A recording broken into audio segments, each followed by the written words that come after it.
गोशामेल के बीजेपी रुकन असम्बली राजा सिंह ने पार्टी के रियासती सदर बंडी संजय के सर्जिकल स्ट्राइक वाले रिमार्क की वजाहत की और कहा कि उनका मतलब पुराने शहर पर हमला नहीं था, बल्कि रियासती हुकूमत की नाकामियों को मंजरेआम पर लाना है। राजा सिंह ने कहा कि पुराने शहर में हिंदू और मुसलमान दोनों रहते हैं, तो ऐसे में सर्जिकल स्ट्राइक वाली बात नामुनासिब है।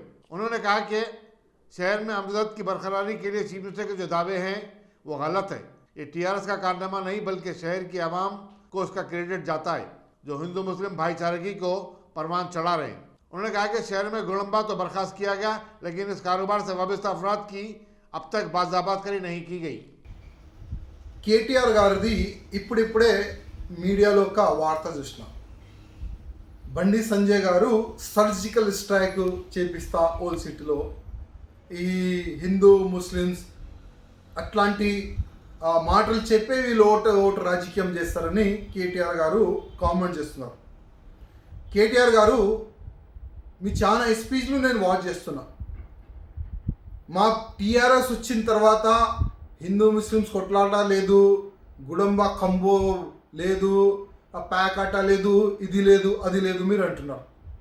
నేను మీకు ఒక మాట చెప్తున్నా, మీ టీఆర్ఎస్ పార్టీలో ఇవాళ ఎంఐఎం ఉన్నారు, ఎంఐఎం సపోర్ట్ ఉంది, అందుకోసం హిందూ ముస్లిమ్స్ కమ్యూనల్ అయితే లేదు. ఈ ఎంఐఎం గుండెలు ఇవాళ మీకు సపోర్ట్గా ఉన్నారు, అందుకోసం బంబ్లాస్ట్ అయితే లేదు నేను అనుకుంటున్నా. ఎందుకంటే గతంలో కూడా ఈ టెర్రరిస్ట్ వాళ్ళకి ఫైనాన్షియలీగా ఫిజికల్గా మేము ఎంఐఎంఓలు అసదుద్దీన్ ఓవైసీ చెప్పిన మాట ఇది, మేము సపోర్ట్ చేస్తాం అని చెప్పేవాళ్ళు ఈ ఎంఐఎంఓలు. అట్లాంటి పార్టీకి మీరు మీ కార్ స్టీరింగ్ మీరు ఇచ్చేసినారు. అందుకోసం తెలంగాణలో ముఖ్యంగా ప్రత్యేకంగా హైదరాబాద్లో కమ్యూనల్ అయితే లేదు, బ్లాస్ట్ అయితే లేదు. ఎందుకంటే ఈ కమ్యూనల్ వాళ్ళని చేసేవాళ్ళు ఇవాళ మీ పార్టీకి సపోర్ట్గా ఉన్నారు. మీరు ఈ జూటా మాటలు మాట్లాడకండి.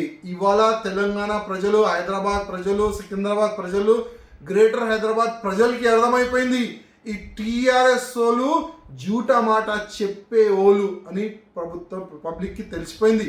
అందుకోసం బాయ్కాట్ చేస్తున్నారు మీ క్యాండిడేట్లకి. పబ్లిక్ బాయ్కాట్ అంటున్నారు, ఎంఐఎం వాళ్ళు కూడా అక్కడ ఓల్డ్ సిటీలో బాయ్కాట్ అంటున్నారు, మీ టీఆర్ఎస్ క్యాండిడేట్కి బాయ్కాట్ అంటున్నారు. ఇప్పుడు మీ మాట వినేవాళ్ళు ఎవరు లేరు. 100% భారతీయ జనతా పార్టీ గెలుస్తుంది, భారతీయ జనతా పార్టీ మేరవుతుంది ఇవాళ నేను చెప్తున్నాను.